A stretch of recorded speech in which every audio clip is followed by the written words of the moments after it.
Show. Vamos lá. Bom, então vamos falar sobre gestão de projetos e ciência de dados, que parece um assunto bem chato, mas é só um pouquinho chato, e é muito importante. Então, eu vou mostrar aqui para vocês o porquê, né? E por que é interessante discutir isso especificamente para a ciência de dados, né?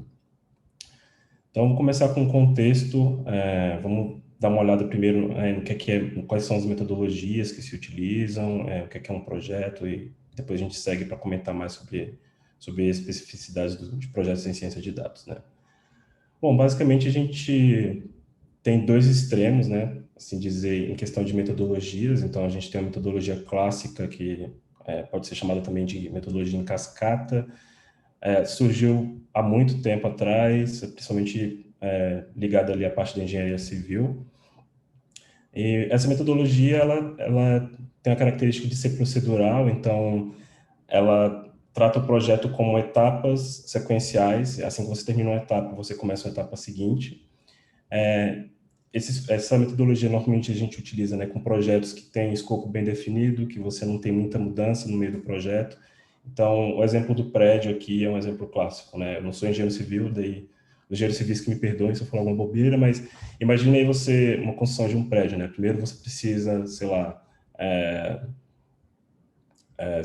arrumar o terreno, deixar o terreno plano, depois construir as fundações, depois construir o primeiro andar, segundo andar, terceiro andar, por aí vai, né? Então, assim, é uma metodologia que considera um projeto como um processo de etapas, né? Você vai seguindo etapas.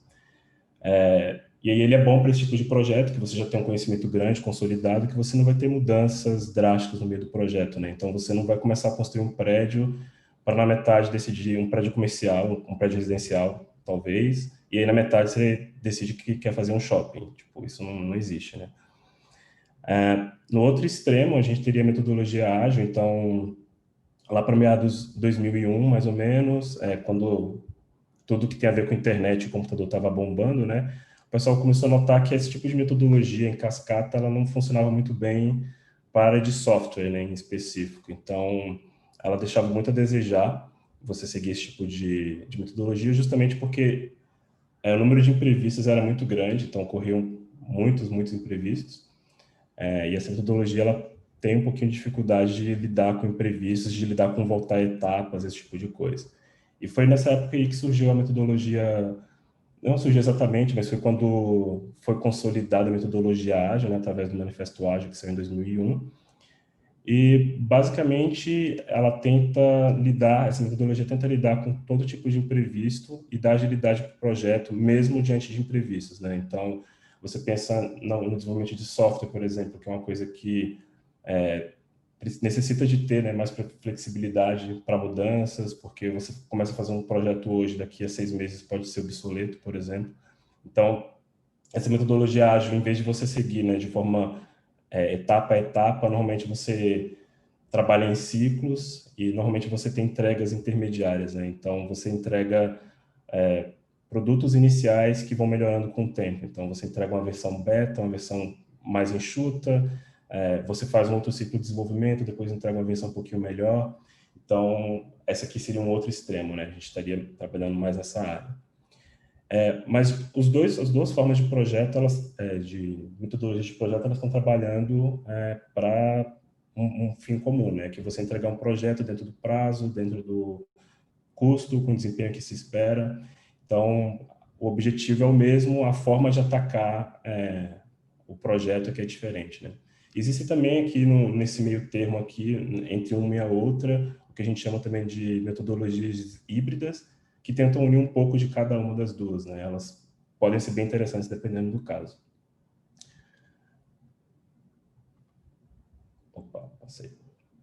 Beleza, mas aí, então vamos falar o que é o projeto de ciência de dados, né? Aqui eu tentei dar uma estruturada no que seriam as etapas de um projeto de ciência de dados, que podem ser um pouco mais complexas ou um pouco mais simples, dependendo do projeto que você está fazendo.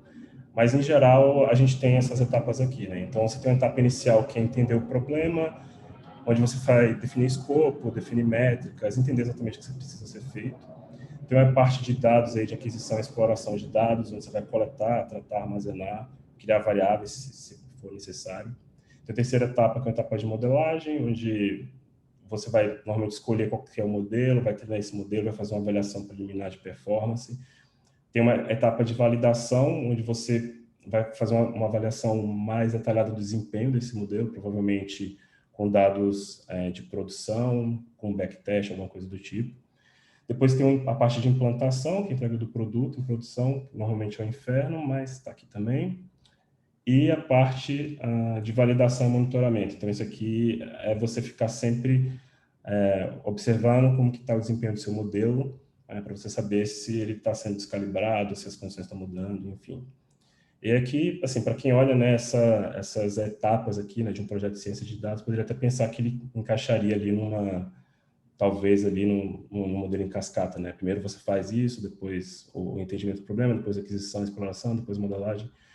Só que, né, isso seria o mundo ideal, né? Normalmente isso não acontece porque é bem comum você voltar a etapas, é bem comum você chegar, sei lá, numa etapa de validação, descobrir que tem algum problema e voltar, ou aqui chegar na aquisição de dados e ter que voltar. Então, e é bem comum também você entregar produtos preliminares, né? Esses produtos preliminares você vai melhorando a solução com o tempo. Então, ele está bem mais próximo, se você for pensar nessas etapas do projeto aqui, né, e do que você precisa, que precisa ser feito, né, num projeto desse tipo, ele estaria mais próximo de uma metodologia ágil, que é bem isso que eu estou mostrando aqui. Se a gente for colocar aqui o Bender aqui, né, pensando no Bender como um projeto em ciência de dados, né, sei lá, de machine learning, a gente estaria mais próximo aqui de um software, né, do que de um prédio, que faz todo sentido. Mas, ok, então a gente tem um projeto que, por natureza, está mais próximo, né, da metodologia ágil, mas existe toda uma discussão do porquê que a gente não pode tratar um projeto de ciência de dados 100% como um projeto de software, né? E talvez porquê que a gente tem alguns problemas com metodologias que são tipicamente utilizadas no mundo de software, como o Scrum ou o Kanban, por exemplo. Então, aqui eu estou listando algumas diferenças que normalmente que existe uma discussão, né, das diferenças básicas entre os dois. Então, pensando aqui, por exemplo, a solução no desenvolvimento de software, normalmente a solução é voltada para a solução de requisitos que normalmente são bem definidos, né, eles são pré-determinados. Do tipo, eu quero uma funcionalidade nova, eu quero um botão novo no aplicativo, por exemplo, né? Vamos dar uma simplificada aqui. Em ciência de dados, normalmente pode acontecer da sua solução ela ser encontrada através de exploração e experimentação. Então, você pode começar um projeto sem saber exatamente o que você precisa fazer, ou sem saber qual que vai ser a solução que vai dar certo. Então, você precisa explorar, experimentar. É bem diferente de você ter um pré-requisito bem determinado no começo do projeto, por exemplo. Uma outra diferença grande aqui que a gente poderia listar é a avaliação de viabilidade. Então, quando a gente fala de software e você vira para um desenvolvedor, né, e fala um negócio impossível para ele fazer, tipo, faz tal coisa, assim, ele sabe de cara, se uma pessoa experiente, ele sabe de cara que é impossível fazer, ou que não vai dar para fazer no tempo, ou algo do tipo. Em ciência de dados, pode acontecer, mesmo com cientistas de dados, ou engenheiros, ou analistas experientes, de você não ter certeza se é possível fazer ou não. Você precisa de, sei lá, de um mês avaliando e vendo as opções, até você ter certeza que tem como fazer ou não tem como fazer. Então, tem um problema aqui que é de estimativa de tempo também. Então, se você tem tantas incertezas no caminho, né, pode ser que seja bem mais complicado para você estimar o tempo que você precisa para fazer do que se você tivesse um projeto, uma tarefa que você sabe exatamente, né, quais são as etapas que precisam ser feitas.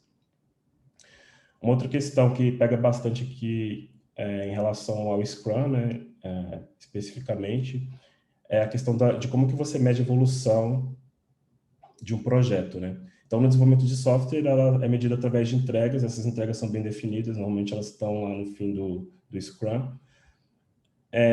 No projeto de ciência de dados, essas entregas, assim, o projeto ele pode estar evoluindo e ainda assim você não está enxergando entregas, né? Você pode, sei lá, passar uma semana pesquisando métodos para resolver um problema específico que você tem e se você não teve uma entrega que é um produto, que é sei lá, uma parte de um software, por exemplo, você passou o tempo pesquisando. Ou às vezes você passa um tempo pesquisando para no final descobrir que o que vocês estavam tentando não vai dar certo, por exemplo. E aí tem você passa toda essa questão essa noção de que o projeto não está andando porque você não está enxergando entregável, mas o projeto está andando porque essa etapa precisaria ser feita para você chegar numa solução. Além disso, tem a questão do monitoramento, os modelos, né, eles são perecíveis, então, toda vez que você tem mudança grande, tanto de variáveis como de situação, e aí um exemplo bom é o Covid, seus modelos todos perdem validade, você precisa estar monitorando sempre e prover meios de fazer de ter um retreino, por exemplo, se necessário, né? Então, você prover que essa via seja fácil quando ela for precisa. E aí, essas diferenças e algumas outras, elas são levantadas como problemas que são encontrados, né, do porquê que existem tantos problemas em projetos de ciência de dados. Então, essa aqui é uma estimativa de que aproximadamente 80% dos projetos de ciência de dados falham. Aí, isso aqui eu estou pegando... Isso aqui é uma estimativa geral. Eu imagino que... Eu tenho certeza, na verdade, que existem empresas onde essa porcentagem aqui é bem menor, mas isso aqui é uma visão geral, né? E aí o porquê que esses projetos falham tanto, né? Por que se falha tanto em implementar soluções de ciência de dados? Existem vários motivos que são levantados do porquê que isso acontece, né? Desde empresa que não está preparada para a ciência de dados, de estrutura, infraestrutura, sei lá, de empresa que contrata cientistas de dados e manda ele fazer gradient boosting no Excel. Esse tipo de coisa é um problema grande. Mas os problemas de gestão, normalmente eles são listados como eles estão listados entre os principais motivos, né, do porquê que esses projetos falham tanto. Então, existe uma dificuldade real de se gerir projetos em ciência de dados. Né? E aí, eu vou mostrar um pouco uma pesquisa que eu fiz esse ano. Foi uma pesquisa no LinkedIn, só profissionais da área de dados, e a intenção aqui era justamente ver quais eram as dificuldades nessas etapas e em questão de gestão de projetos mesmo, né? Então, aqui, uma das perguntas que eu fiz foi qual era a dificuldade, né, das etapas de um projeto de ciência de dados, aqui listado aquelas mesmas etapas que eu mostrei antes. E aí, tipo, sem surpresa nenhuma, a parte de modelagem é a que as pessoas listaram como menos difícil. E essas duas etapas aqui primeiras, né, que é do entendimento do problema e aquisição e exploração dos dados, foram levantadas como as etapas mais difíceis de um projeto de ciência de dados. Essa parte aqui de aquisição e exploração, ela sofre bastante com a parte de infra, né? Então, se a sua empresa tem algum problema grande de infraestrutura, documentação, localização de bases, isso aqui vai ser uma etapa que vai pesar bastante, né? Além dela ser uma etapa normalmente ela é uma das mais longas, ela também sofre bastante com essas entradas aí de infra. Mas o interessante é que essa parte aqui de entendimento e negócio do problema também foi listada como uma das mais difíceis, né?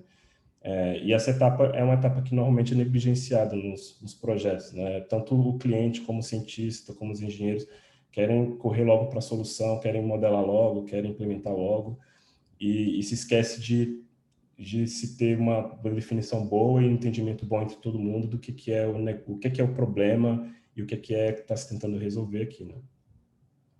Eu vou falar um pouco mais sobre essa questão dessa definição de escopo em projetos. Uma outra pergunta que eu fiz foi quais dos problemas que eu listei embaixo, né, que mais impactaram os projetos em que as pessoas participaram. E aí, em primeiro lugar, entrou essa questão que é objetivos de negócio e problemas mal definidos. Então, isso aqui é mais uma evidência de que aquela primeira etapa de definição do problema, né, de entendimento do negócio, é uma etapa essencial para que não cause problemas futuros. Né? Então, ela é uma etapa que ela causa problemas em todas as outras etapas subsequentes, né, se for mal conduzida. Segundo, foi listado essa parte aqui, que é engajamento baixo ou tardio de partes interessadas, aí depois veio baixa coordenação, problemas de comunicação. Essa parte de engajamento baixo ou tardio de partes interessadas, ela também é bem correlacionado com essa parte de entendimento do problema. Então, é sempre importante trazer, né, todo mundo que tá, que vai estar envolvido com esse projeto, né, desde dos cientistas, o pessoal de TI que vai implementar a solução, o cliente, como que esse negócio vai ser, como que a sua solução vai ser usada. Isso tudo é muito importante que você tenha, não necessariamente as definições, porque é um pouco complexo de você falar exatamente o que vai ser feito no comecinho do projeto, né? Mas a ideia é que se tente ao máximo definir isso tudo e trazer essas pessoas que vão fazer de todas essas etapas desde o começo do projeto, para que a gente não tenha surpresas no final, né? Eu vou falar também um pouco sobre isso mais à frente. Bom, outra pergunta foi qual que é a frequência de atrasos. Então, esse aqui é um histograma, né, das respostas das pessoas. 0 seria tipo muito raro ter atraso nos projetos que eu participei, e 10 seria muito frequente. Então, você vê aqui que, assim, uma porcentagem muito grande colocou maior que 6, isso aqui dá 75%, e a moda é 8, né? Então, as pessoas sentem, pelo menos, que os projetos estão atrasando com muita frequência, né? E aí, por último, eu fiz uma pergunta de qual era a metodologia que as pessoas utilizavam. Então, eu dei aqui algumas opções. O Scrum veio em primeiro, então o Scrum é uma metodologia bem difundida e bem utilizada na área de software. O Kanban também. Então, são as que despontam aqui com quase 70%, né, do número da porcentagem das pessoas que responderam. Então, a grande maioria está utilizando essas metodologias. Em terceiro veio o CRISP-DM, e o CRISP-DM é uma metodologia que eu diria que tem um pouco mais de aderência, né, com os projetos de ciência de dados, mas pela forma como as etapas são estruturadas, né? Ela dá uma estrutura muito boa para você seguir um projeto, apesar dele ter algumas outras falhas, né, que a gente poderia comentar aqui também. E aí, nenhum, por exemplo, ou seja, ele fala que não utilizou metodologia nenhuma, vai na louca mesmo fazer o projeto, 13,3%. Então, assim, a gente tem uma porcentagem grande de pessoas utilizando metodologias consolidadas na área de software, e ainda assim a gente tem 80% de falhas, projetos atrasando, esse tipo de coisa. Então, daqui surge toda essa discussão de o que precisa, né, se levar em consideração quando se está fazendo um projeto de ciência de dados, e o que a gente precisa prestar atenção para mitigar esses problemas aqui, né? E aí, ok, então eu não posso usar Scrum, não posso usar o Kanban, o que eu vou usar, né? Então, a verdade é que você pode usar o Scrum, pode usar o Kanban, sim, mas a questão toda é você saber adaptar, né, a sua metodologia. E aí eu estou falando aqui que não existe solução one size fits all, para variar, que a vida não é tão simples assim mesmo, mas o interessante é você tentar adaptar metodologias e testar, né, até que você chegue numa metodologia que funcione, levando em consideração a sua empresa, as culturas, a cultura, as características, o tamanho e a senioridade da equipe. Então, uma equipe com pouquíssimas pessoas, talvez você não precise de tanta estrutura, né, para você gerir um projeto. Talvez se a sua equipe pode ser até um pouco maior, mas ela é equipe de membros sêniores, talvez você não precise de ter tanto acompanhamento, por exemplo, porque as pessoas já sabem mais ou menos, já sabem se virar, então talvez você não precise de ter tanto acompanhamento. E além disso, incertezas e tamanhos do projeto, né? Então, um projeto que é mais simples, que pode ser feito, né, num tempo mais curto, você provavelmente não vai precisar de montar uma mega estrutura para você gerir esse projeto, né? Um projeto com grandes incertezas, um projeto grande que você sabe que vai demorar alguns meses para fazer, talvez valha mais a pena. Então, o fim das contas a gente precisa saber adaptar a metodologia que você achar que chega mais próximo, né, do seu projeto, da sua equipe, da sua empresa, e levar em consideração essas variáveis aqui. Ok, então, já que eu não vou falar, né, de uma metodologia, talvez eu possa até dar uma falada sobre uma metodologia específica, mas eu não vou entrar aqui em detalhes muito a fundo. Eu vou falar aqui agora sobre quais são os erros, né, comuns que acontecem, e logo depois eu vou falar sobre algumas recomendações, eu posso mostrar algumas metodologias que eu acho interessantes, né? Então, aqui é um erro comum, cientista de dados que não sabe o que é overfitting. Ok, um erro comum é resolver o problema errado. Esses erros aqui, eles estão bem ligados, esses dois primeiros, eles estão bem ligados com justamente com aquela etapa de entendimento do problema, né? Que é aquela etapa de escopo e tudo mais. Isso aqui acontece quando você tem um escopo mal definido, né? O que pode acontecer aqui, por exemplo, você tem, sei lá, você começou a fazer um projeto, sentou lá com o pessoal, definiu que ia fazer um modelo X, começou a fazer o modelo. E aí, lá na frente, você descobre, por exemplo, que você está usando o público-alvo, o público que você usou para treinar o modelo é o público errado, por exemplo. Então, e aí, assim, no fim das contas, o que você fez foi fazer um modelo que resolve o problema, que não é um problema que deveria ter sido resolvido desde o começo.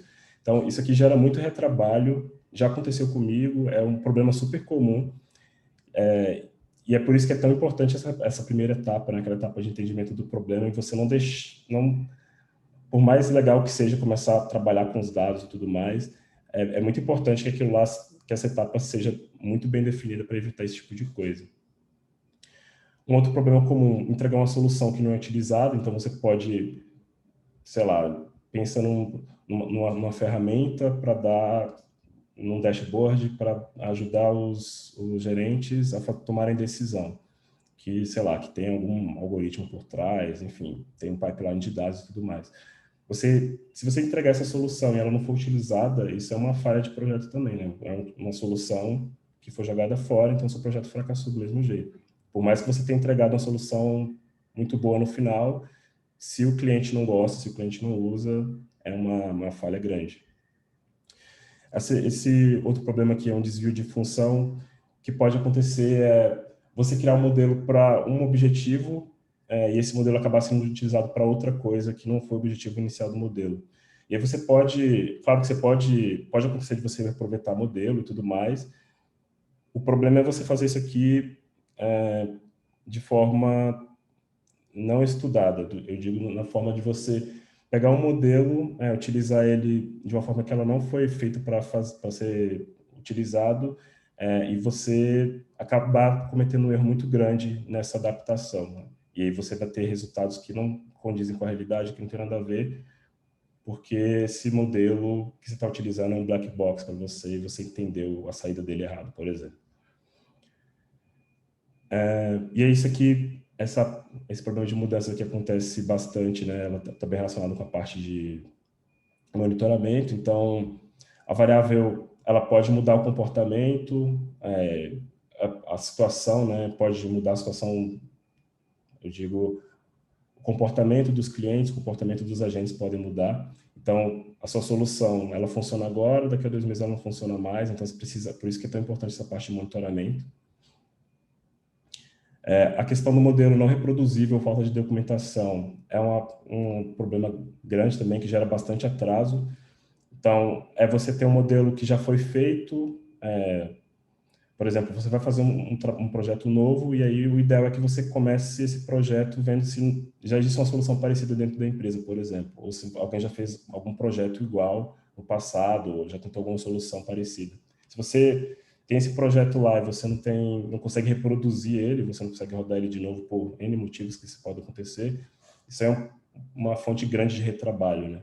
Da mesma forma, falta de documentação, então você tem modelos, e aí principalmente bases sem documentação, e aí você precisa usar variáveis de umas bases X, mas ninguém tem a documentação da base. Então, ninguém sabe o que as variáveis significam, você gasta um tempão tentando descobrir o que elas são, tem que correr atrás das pessoas, enfim. Então, isso é um problema grande também. Isso aqui também é um problema grande de gestão de partes interessadas, né, que é o modelo não implantável. O que pode acontecer é você criar um modelo muito bom, e aí no final você descobrir, por exemplo, que a variável que você está utilizando não tem cadência suficiente para ser implantada no seu modelo, ou do tipo, você estava esperando que ela tivesse disponível no ambiente de produção, mas essa variável não está, e aí você não pode usar. Então, ou você fez uma solução que você não consegue implantar depois, né, pessoal? Os engenheiros conseguem implantar depois. Então, isso aqui também, por isso que é importante também toda essa essa gestão, né, e essa aproximação das partes interessadas desde o começo do projeto e de forma constante, né, de forma onde as pessoas têm um acompanhamento e têm um entendimento do que está sendo feito e de onde se vai chegar no projeto. Eu vou falar agora rapidinho sobre algumas recomendações e vou mostrar aqui algumas metodologias que eu acho interessante para levar esse tipo de problema e que resolve algum desses problemas que eu listei aqui. Então, vamos começar pela parte mais importante, que é aquela fase de entendimento do problema, com certeza a fase mais importante de um projeto de ciência de dados. Então, para ajudar nessa fase, né, de definição de escopo e de entendimento, essas ferramentas do tipo Canvas, elas são muito boas. Você vai tentar forçar a equipe desde o começo a ter uma visão, tentar ter uma visão do todo da sua solução. Então, existem algumas ferramentas Canvas que foram adaptadas para machine learning, para ciência de dados, essa aqui é uma que eu listei, mas existem mais de uma e elas ajudam bastante porque é um exercício que você faz desde o começo de listar as etapas desse projeto e você acaba enxergando o que pode dar errado em cada etapa. E isso aqui é muito importante justamente nessa etapa inicial de definição e tudo mais, onde você já consegue talvez adiantar alguma coisa ou endereçar algum problema que possa acontecer mais para frente.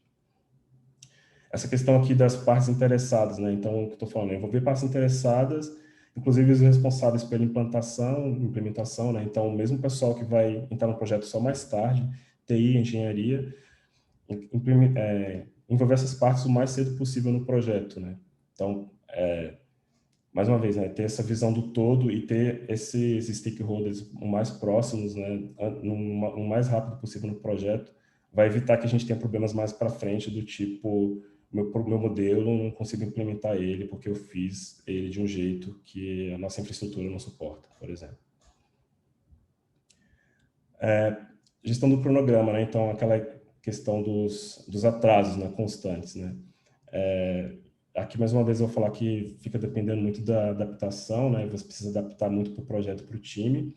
E aí, mais uma vez, se você tem um time de sêniors, né? Às vezes você não precisa de tanto acompanhamento. Às vezes você pode usar uma metodologia que não tenha um enfoque tão grande no acompanhamento das tarefas, por exemplo. Sei lá, um Kanban, por exemplo.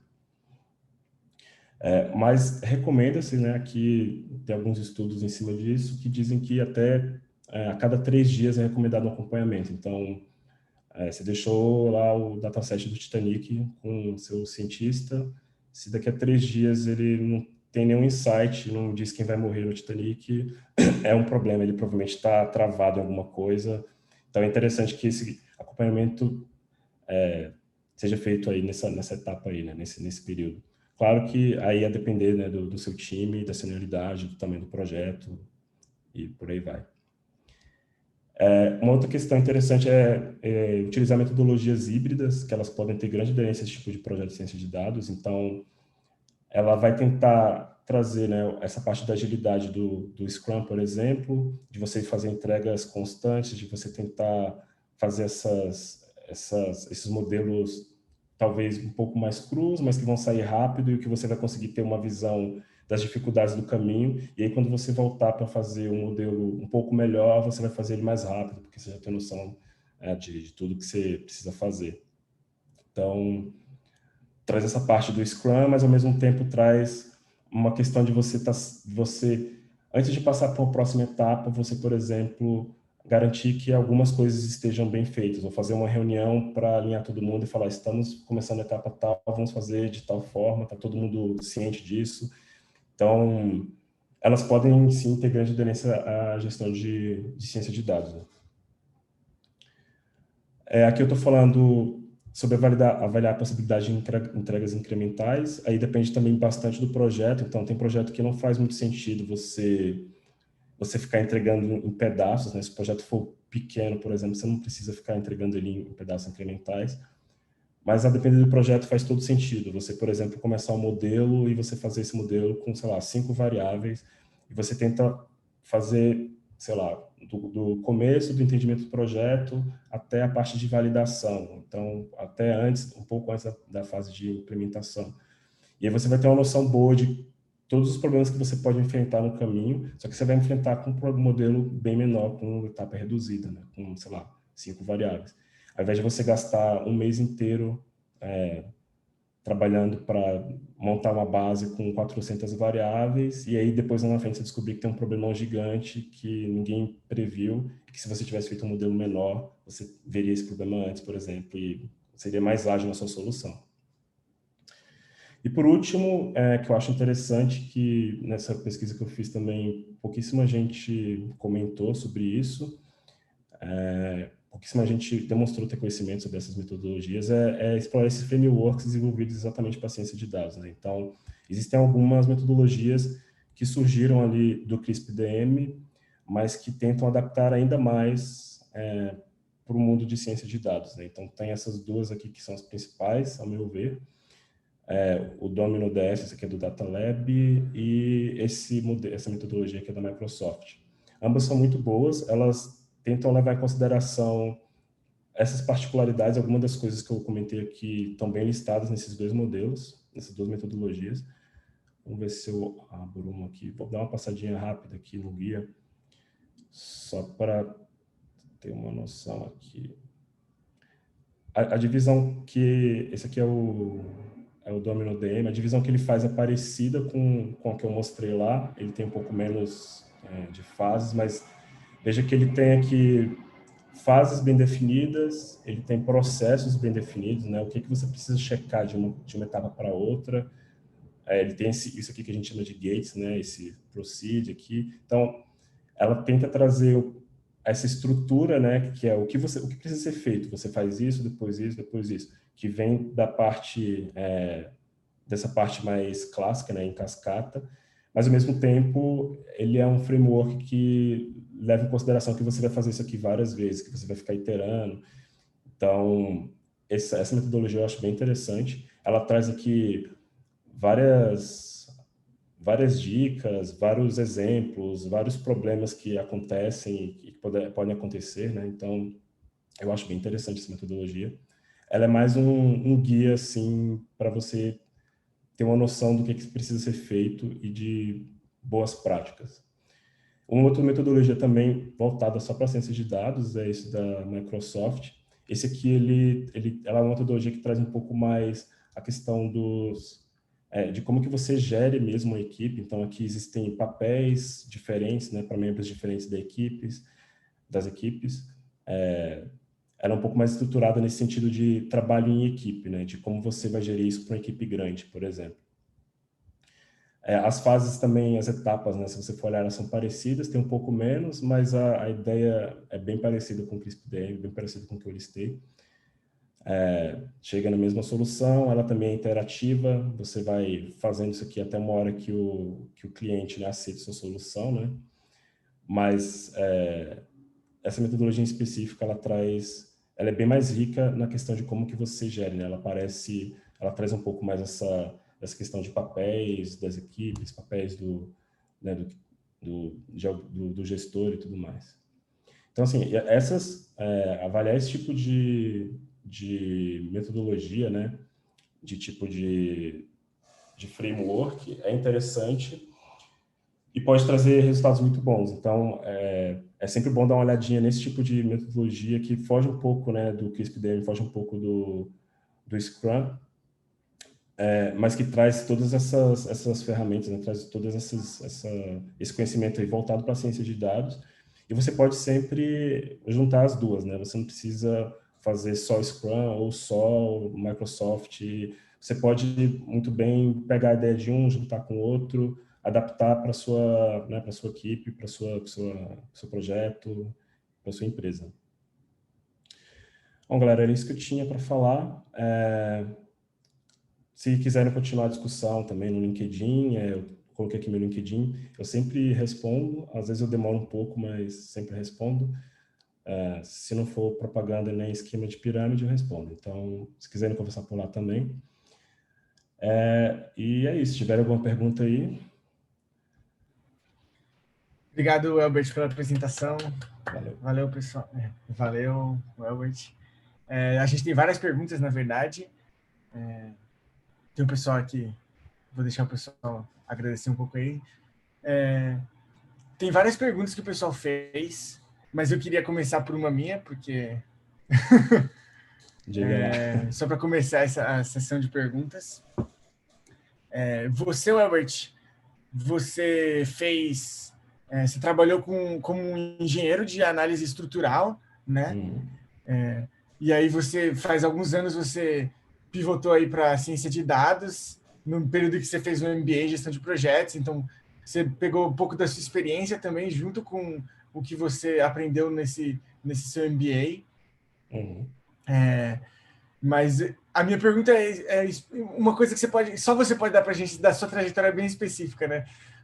Qual é a diferença principal ou as diferenças principais que você sentiu na gestão de projetos, né, comparando a sua carreira antiga de análise estrutural com a sua carreira atual de ciência de dados, com isso tudo aí que você tem falado? Uhum.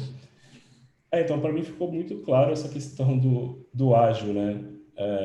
Assim, eu trabalhei na indústria aeronáutica, e a indústria aeronáutica, assim como a indústria da engenharia civil, ela é bem conservadora, bem tradicional, então a metodologia que se utiliza lá é a metodologia em cascata, então, que é a clássica e é assim que se leva a projetos. E, eventualmente, dentro de cada um dos pacotes, né, dentro de cada um dos times, se tentava de toda forma incluir metodologias ágeis lá dentro, né? Então, existia todo esse esforço, né, de se incluir metodologia ágil dentro da indústria, que, ao meu ver, não funcionava muito bem por vários motivos, assim. Então, mesmo que você se tentando de toda forma, né, colocar, porque assim, as empresas elas tentam, né, elas estão caminhando aí nessa questão da metodologia ágil, elas querem ter resultado melhor, o mais rápido possível, né? Então, é óbvio que é interesse de todas as empresas que elas tenham projetos mais ágeis, né? Enfim. Mas eu enxergo que numa empresa onde seu projeto, por natureza, é um projeto que demanda, né, que é mais lento, que demanda essa metodologia em cascata, que você vai ter poucas mudanças. Você vê que a metodologia ela é naturalmente mais lenta, assim. Mesmo que você coloque Scrum, mesmo que você coloque Kanban e Kaizen e tudo quanto é metodologia possível que você encontra aí de ágil, você vai ter uma lentidão que eu acho que é natural do projeto, assim. E por mais que você tente implementar esse tipo de coisa, você vai ter várias resistências e normalmente não funciona muito bem.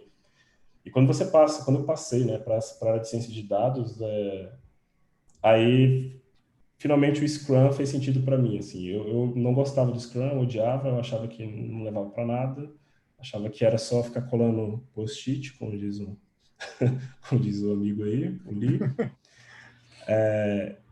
Mas e quando comecei a trabalhar de fato, né, com uma área que faz sentido, né, você está utilizando metodologia ágil, onde a implementação é mais fácil por causa da natureza do projeto, aí eu notei realmente uma diferença muito grande, assim, as coisas elas são muito mais rápidas, os projetos saem mais rápidos, é a natureza, assim, né? Então, eu acho que é mais a principal diferença é o produto, no fim das contas. Então, assim, se o seu produto ele está numa estrutura onde ele é mais próximo de um projeto em cascata, assim, o projeto em cascata vai funcionar muito melhor e assim, é assim que é feito e é assim que o seu projeto vai ser mais ágil, né? Ele vai ser mais ágil sendo da forma que ele se adapta melhor.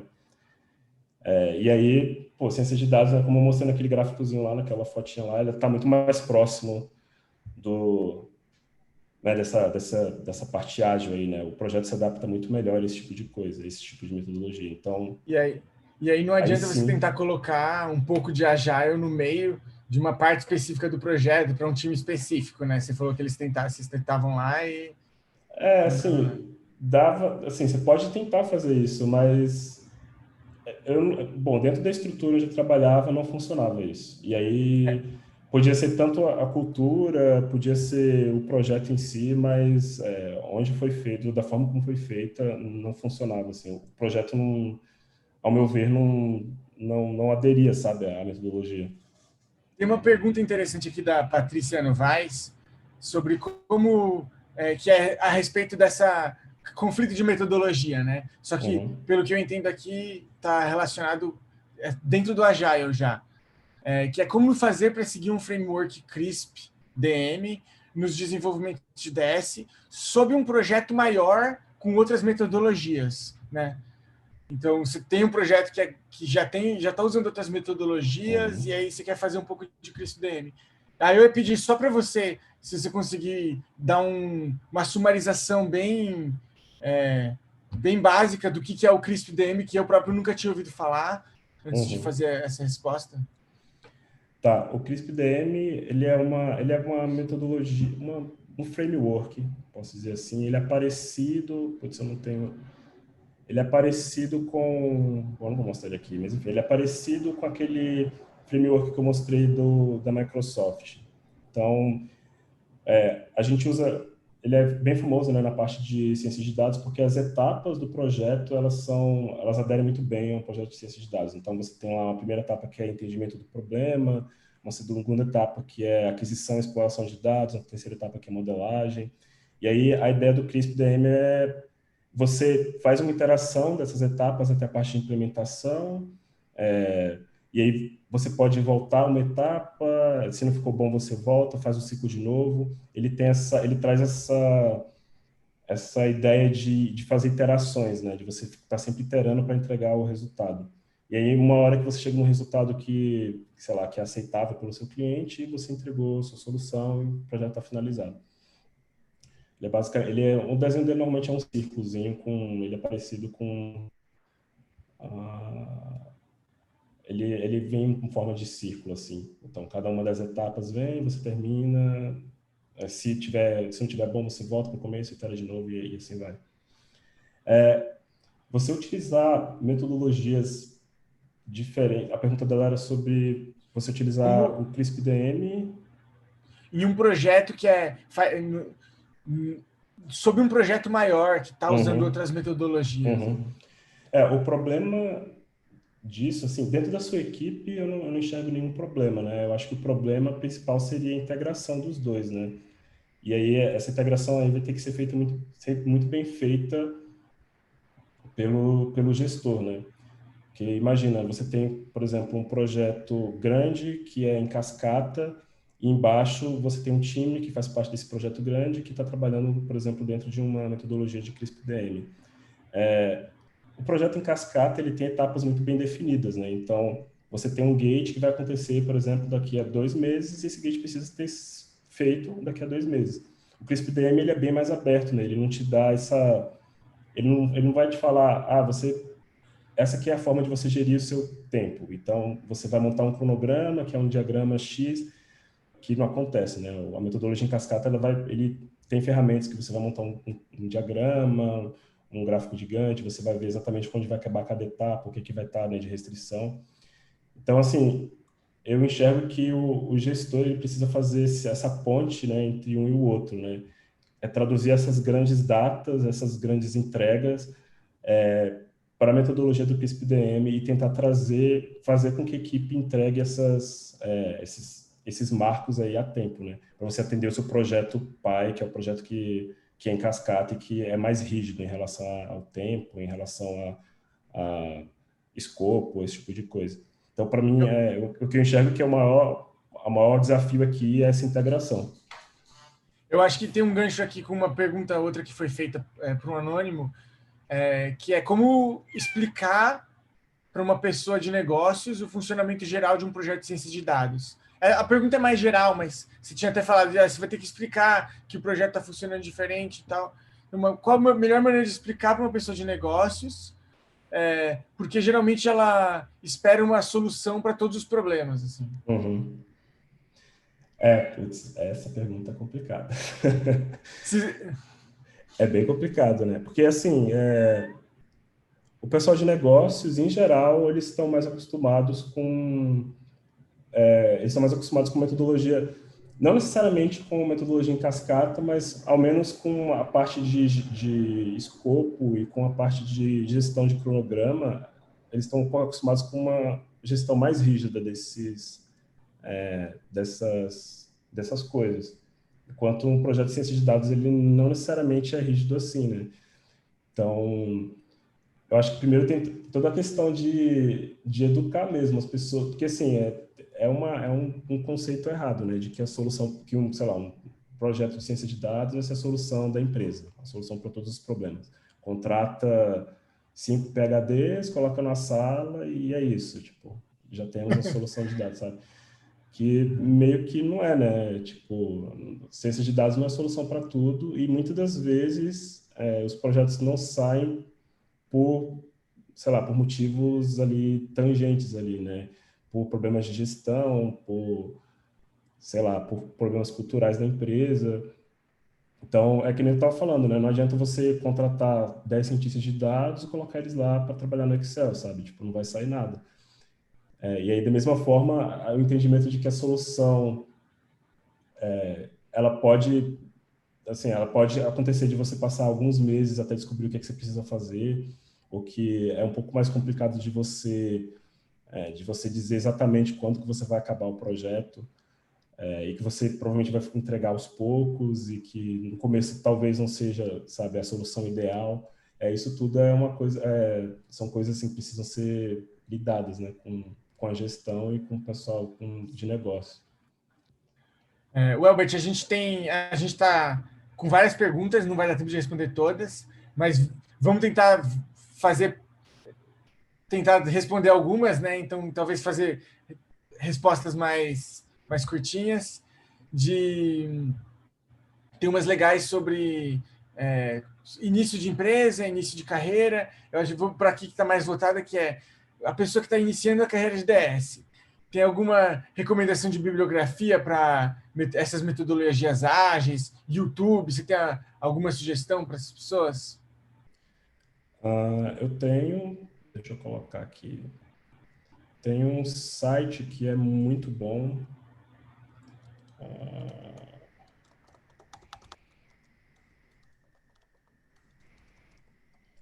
Se eu acho ele Não está aqui. aparecendo para a gente, viu? Tá, deixa eu só achar ele aqui. Vai jogar.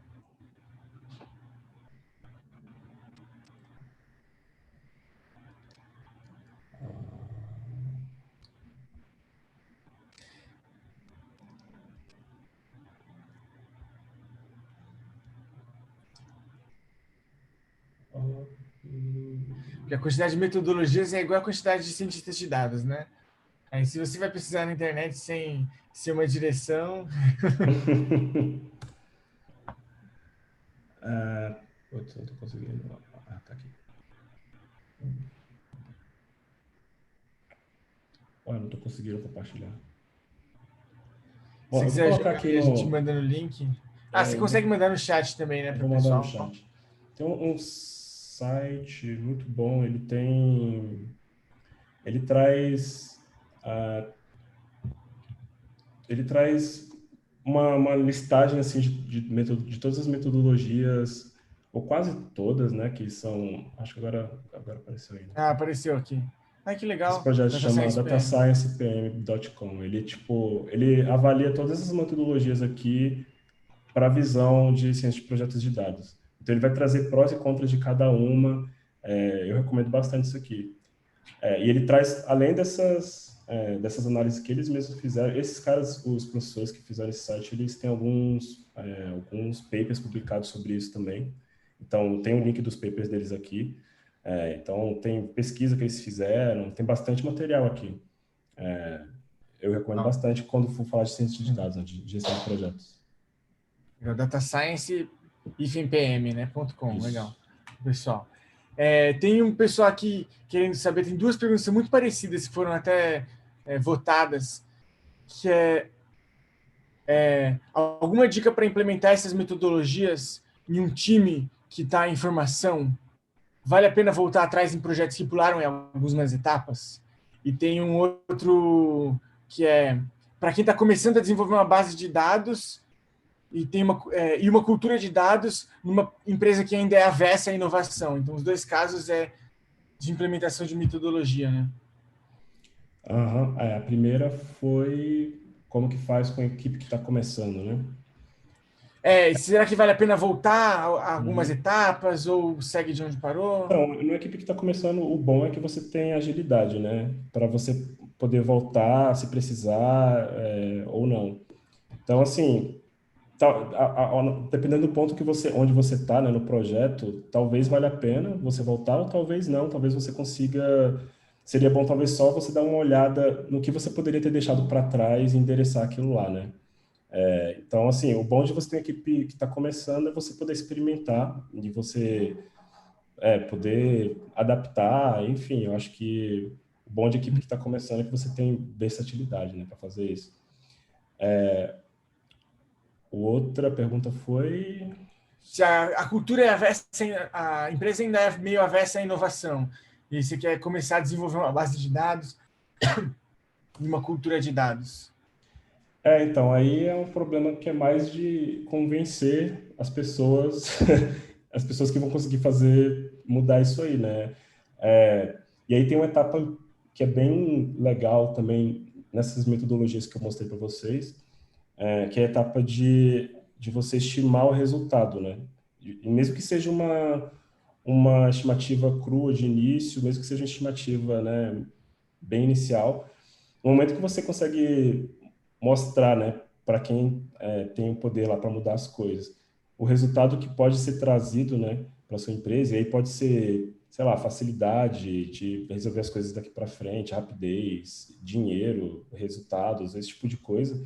Eu acho que é a forma mais fácil de você convencer as pessoas que precisam ser convencidas para se movimentar numa mudança de cultura dentro da empresa, né? Legal. Bom, tem infinitas perguntas aqui ainda, mas eu vou fazer uma bem curtinha aqui para você, para a gente conseguir fazer aqui o wrap-up. Mas é bem interessante ver tantas perguntas assim, porque mostra que o tema é de interesse pra caramba, né? Inclusive, esse foi o único meetup que eu já vi online que o número de pessoas foi aumentando ao longo da palestra. Geralmente vai diminuindo aos pouquinhos e tal. Não é tão chato assim, né? Então, talvez. Não é. E é um problema que é muito interessante, mas muito difícil, né? Porque Sim, ninguém sabe sim. fazer, então a gente percebe que são todas as perguntas difíceis e não tem como você ter a resposta, né? Você pode dizer algumas coisas É, e, informadas, né? e o problema de ciência de dados que é bem recente, né? É uma carreira recente, é um negócio relativamente recente, né? Então a gente ainda está descobrindo ainda como fazer as coisas. É. Agora, toda essa coisa da ciência de dados, isso tudo está escrito no que você chama de ciência de dados, né? Mas a própria definição de ciência de dados não tem um escopo bem definido ainda, né? E a gente sabe que tem alguma coisa a ver com machine learning, mas tem cientistas de dados que passam muito tempo elaborando, criando testes, criando experimentos para fazer. E você diria que existe um escopo determinado dessas técnicas ou dessas metodologias da Microsoft, por exemplo, ou elas são aplicáveis de uma maneira mais geral ao Uhum. que costuma se chamar de ciência de dados, mesmo que não muito determinado. Tanto a da Microsoft como aquela do Data Lab, se você for olhar, né, as etapas, ela está mais próxima do que a gente chamaria de machine learning, né? Então, aquela etapa em especial, né, da modelagem, e também do acompanhamento depois, ela é bem próxima, ela é bem mais aderente a essa questão do machine learning que a gente está acostumado, que é o que mais se fala, né? Mas eu acho que as duas, tanto elas quanto o CRISP-DM, elas são bem adaptáveis a algum projeto que não necessariamente tenha machine learning, né? Então, se você pensar num dashboard, por exemplo, que é um projeto de ciência de dados, você está trabalhando com dados, né?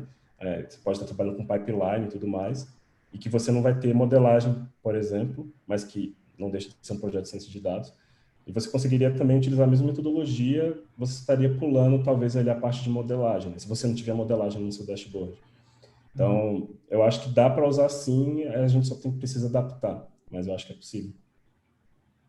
Legal. Então, obrigado de novo, Albert, pela Valeu. apresentação, por se disponibilizar. Se você quiser deixar algum pensamento final, alguma última coisa que você quer falar para o pessoal, agradecer também. Não, é isso aí. Valeu, galera, por estar aí me ouvindo falar esse tempo todo. Esse assunto aí, que não é tão popular assim, mas enfim. É bem popular, eu acho. Por aqui. Pelo visto né? Mas enfim. Bom, e aí qualquer coisa, se quiserem continuar a discussão, já falei, meu LinkedIn tá lá, se quiserem conversar por lá, Maravilha. tô Se aberto a quiser mandar conversar. no chat depois também para o pessoal ver. Vou colocar aqui também. Mas é meio fácil Legal, de me então. achar por lá. É o Elbert, só tem eu.